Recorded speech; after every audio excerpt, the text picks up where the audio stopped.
हम बार बार गंगा में नहीं जाएंगे, हम यहीं पे गंगा में स्नान करते हुए गंगा माँ के नाम से डुबकी लगाते हैं। सब लोग आकर के भगवान के चरणों में गिरे, हम लोग भी यही सिखाते हैं, वही पार लगाएगा। आप इधर उधर न भटकिए, रुपया पैसा मत पाटिए, माता जी किसी से एक पैसा लेती नहीं है। ऐसे हमारे शीतल मन में हमारे परमात्मा की शक्ति, उस महादेव सनातन की शक्ति वास करती है, वो कभी मिट नहीं सकती। नमस्कार, सौगंध टीवी देख रहे हैं आप। मैं आपके साथ शिवम चौबे मौजूद हैं। प्रयागराज की धरती पर महाकुंभ का शुभ अवसर है। इस दौरान हम आपको महाकुंभ से जुड़ी हर तस्वीरें दिखा रहे हैं, पर बहरहाल इस समय हमारे साथ बातचीत करने के लिए महामंडलेश्वर सतीगिरि जी महाराज मौजूद हैं। उनसे बात करेंगे कि सनातन के बारे में उनके विचार क्या रखते हैं और जो महाकुंभ चल रहा है इस खास पर्व पर सनातन वासियों को क्या संदेश देना चाहते हैं। देखिए, पहले आपको हम यहाँ के पंडालों के भी दर्शन करा देते हैं। जिस तरीके से महामंडलेश्वर जी के यहाँ भगवानों की मूर्तियाँ, शिवलिंग, आप देखिए इतने बड़े आकार में शिवलिंग यहाँ पर कहीं ना कहीं जो अलग अलग देवी देवताओं के प्रतीक यहाँ पर मौजूद हैं। मोटी सी वो रुद्राक्ष की माला देखिए, किस तरीके से यहाँ पर बड़े से त्रिशूल की सजावट, पीछे दिखाऊंगा कितने सारे शिवलिंग, पहाड़, हर तरीके की चीज़ें यहाँ पर सजावट की गई है। आदिशक्ति सतीगिरि जी महाराज का ये पंडाल जो महाकुंभ के इस पावन भूमि पर स्थित है, यहाँ पर लोगों की सेवाएं की जा रही हैं। मुफ्त में प्रसाद, फल, ये सारी चीज़ें वितरण किया जा रहा है और महाकुंभ में जितने भी दर्शनार्थी आ रहे हैं उनके रुकने की व्यवस्था भी की जा रही है। ये कलाकारी जितनी भी है, माता जी जब से आई हैं से शिवलिंग बना करके 100 का करीब शिवलिंग है। ये बड़ी मूर्ति शिवलिंग की बनाई है और 8 सेक्टर में भी वहाँ पर जाके बना के आई हैं। इनका भगवान महादेव से बहुत ही प्रेम है। ये वहाँ केदारनाथ में वहाँ गुफाओं में रहती थी, अब हरिद्वार में आ गई हैं।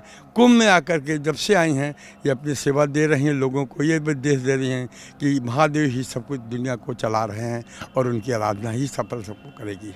ये सारी चीज़ें हाथ से बनाई हैं सारी चीज़ें अपने। कितना वक्त लगा गुरुजी बनाने? समझ लीजिए 3 तारीख से आई हैं और ये 25 तारीख तक ये बनाती रही हैं और अभी तक जो हैं कुछ न कुछ बना रही। वहाँ 8 सेक्टर में फिर जा कर के बना के आई हैं अभी।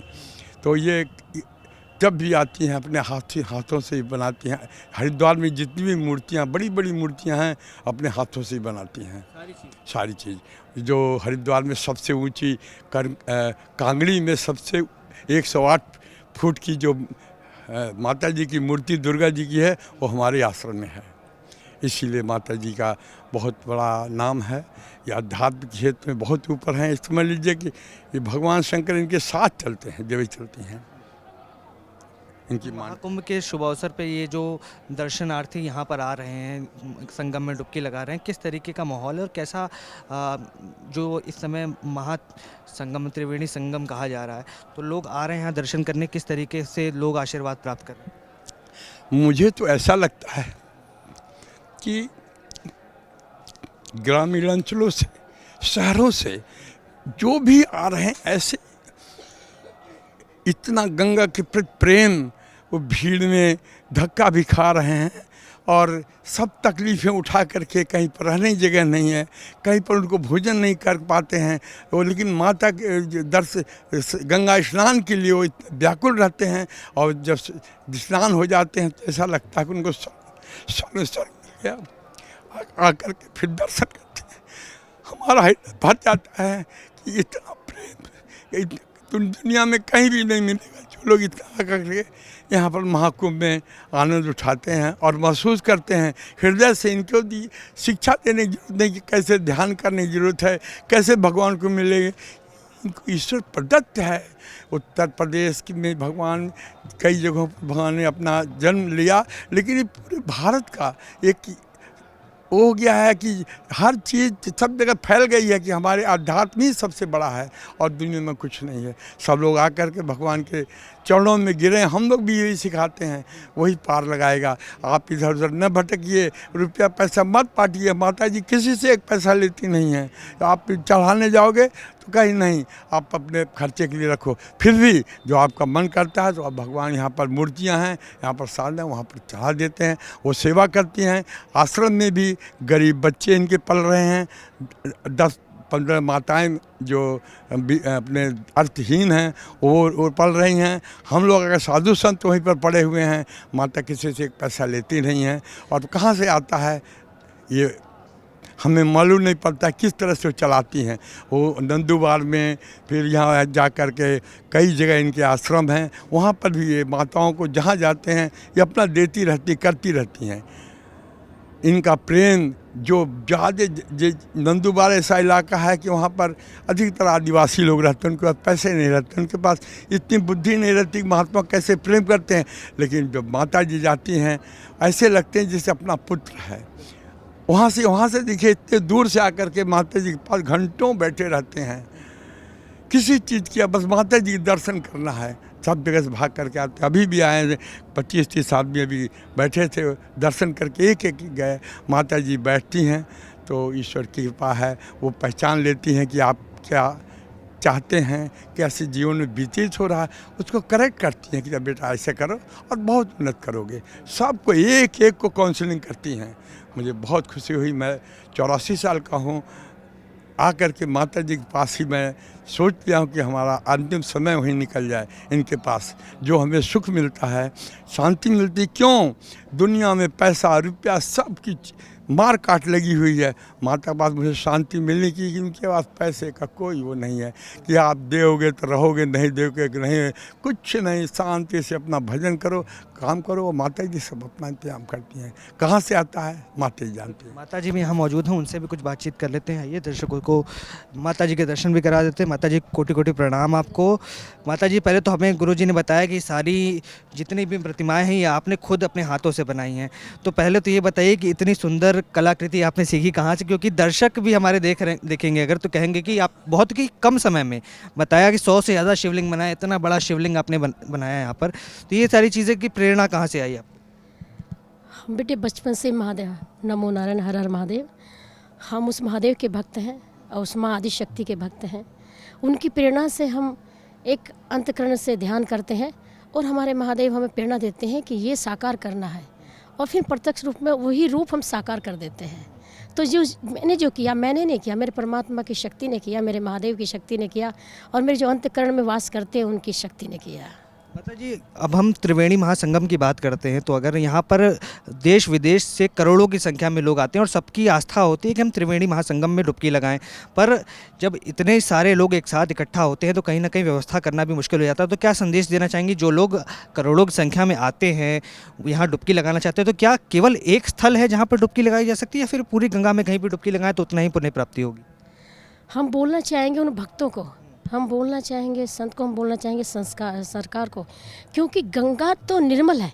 गंगा का जो एक एक कण है वो पवित्र है। आप जहाँ हम बैठे हैं ये भी पवित्र है।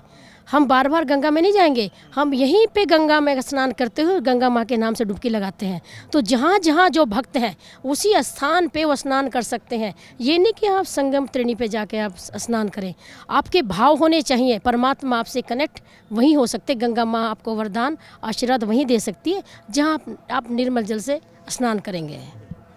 माता जी जिस तरीके से आज के समय में हम देखें सनातन धर्म की बात की जाती है, एक समय ये कहा जाता था कि सनातन धर्म खतरे में है, पर अब कहा जाता है कि सनातन धीरे धीरे जाग रहा है, अपनी शक्ति को पहचान रहा है। जिस तरीके से प्रभु हनुमान जी अपनी शक्तियाँ भूल गए थे, अब धीरे धीरे उन्हें अपनी शक्तियाँ याद आई, तो फिर हम आज देखे पूजा करते हैं भगवान की। तो क्या लगता है सनातन के साथ भी कुछ ऐसा ही है कि शक्तियाँ भूला हुआ था वापस आ रहा है, कुछ ऐसा भी हो सकता है क्या?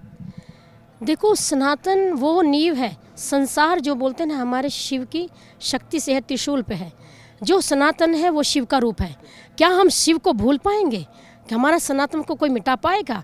क्या सत्य को कोई मिटा पाएगा? कोई नहीं मिटा पाएगा। सनातन तो वो है जैसे सूर्य को कोई डुबा नहीं पाएगा, छुपा नहीं पाएगा, जैसे जल को कोई मिटा नहीं पाएगा, अग्नि को कोई बुझा नहीं पाएगा, ऐसे हमारे शीतल मन में हमारे परमात्मा की शक्ति, उस महादेव सनातन की शक्ति वास करती है। वो कभी मिट नहीं सकती।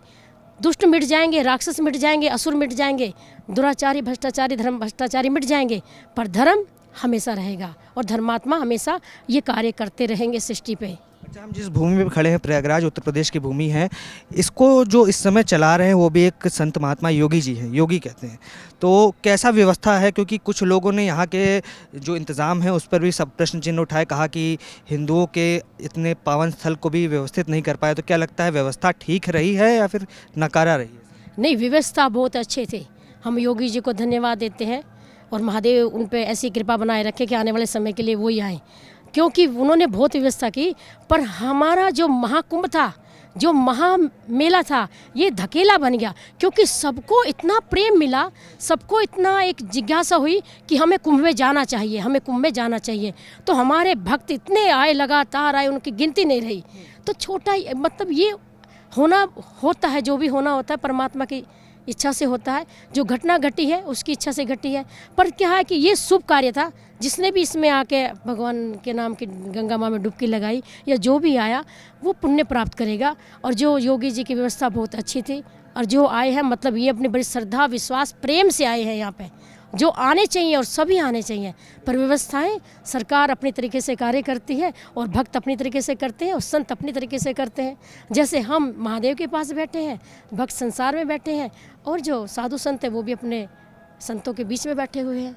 जब महादेव की बात कर रही है तो मुझे याद आता है कि काशी की भूमि पे भी एक महादेव का मंदिर है, ज्ञानवापी मंदिर, जिसको आज कई लोग मस्जिद बुलाते हैं। मांग की जाती है कि हिंदुओं के धार्मिक स्थल जैसे काशी, मथुरा और अयोध्या है, तो अयोध्या जी तो हमने मंदिर बनवा लिया, मंदिर का निर्माण हो गया, भव्य मंदिर बन चुका है। अब बात करते हैं लोग काशी और मथुरा की। काशी में जिस तरीके से महादेव का मंदिर, विश्वनाथ मंदिर के जस्ट बगल में एक मस्जिद का निर्माण किया गया था, उसको ज्ञानवापी मंदिर कहा जाता है। तो सरकार से क्या मांग करना चाहेंगी, सनातनियों को क्या कहना चाहेंगी कि किस तरीके से हिंदुओं के धार्मिक स्थलों को अब वापस बनाने की बात की जा रही है, उस पर आपके क्या विचार हैं? अगर हमारे हिंदू धर्म मंदिर जो बचेंगे तो सनातन धर्म बचेगा, सनातनी बचेंगे। अगर हम अपने स्वयं इस शरीर की रक्षा नहीं कर सकते, इस वस्ती की भगवा की रक्षा नहीं कर सकते, अपने परमात्मा की जो हमारी मूर्तियां जिनको हम इष्ट देव मानते हैं उनकी सुरक्षा रक्षा नहीं कर सकते, वो किसके अंदर वास करते हैं? हम सब सनातनियों के अंदर वास करते हैं। आज वो जाग चुका है। आज जो विश्वनाथ काशी में जो मंदिर मस्जिद बनी हुई है, हम ये चाहेंगे कि हमारे जो स्थान थे महादेव के, जब भगवान सृष्टि में वास करते थे शिव और सती के साथ, शिव और पार्वती के साथ, काली महाकाली के साथ, वो स्थान सनातनी थे और सनातनी को मिलने चाहिए। समाज इस तरफ भ्रमित हो चुका है कि वो सत्य को भुला चुका है और एक पाखंड के दौर पे रच चुका है कि हमारा। अरे कुछ नहीं है तेरा, सब कुछ है उसका। जिसने सबको बनाया, तुम उसको सोचते हो कि हम उसको मिटा दें। मिटने वाला खुद मिट जाएगा, खाली हाथ आया और खाली हाथ जाएगा। बहुत धन्यवाद बातचीत करने के लिए। तो जिस तरीके से देखा मानमंडलेश्वर माता जी ने किस तरीके से सनातन धर्म को लेकर, जो महाकुंभ है उसको लेकर, और जो हिंदुओं के धार्मिक स्थल हैं, जो आज के समय में कहीं ना कहीं सनातन धर्म के लोग, हिंदू धर्म में आस्था रखने वाले लोग मांग कर रहे हैं कि उनको पुनः से मंदिर का निर्माण वहाँ कराना चाहिए, उस विषय पर बातचीत की गई। जो व्यवस्थाएँ हैं महाकुंभ के दौरान जो योगी आदित्यनाथ की सरकार ने की हैं, कहीं ना कहीं उनकी भी सराहना की गई कि जितने बड़े आयोजन को इतने बड़े पैमाने पर जब लोग आ रहे हैं उसको इतने अच्छे तरीके से व्यवस्थित करना, ये भी खुद में अपने आप में एक बड़ी बात है। अब आप क्या विचार रखते हैं कमेंट्स में जरूर लिख डालिए, और तमाम ऐसी खबरों के लिए बने रहें, देखते रहें सौगंध टीवी। धन्यवाद। आप देख रहे हैं सौगंध टीवी, सौगंध वतन की।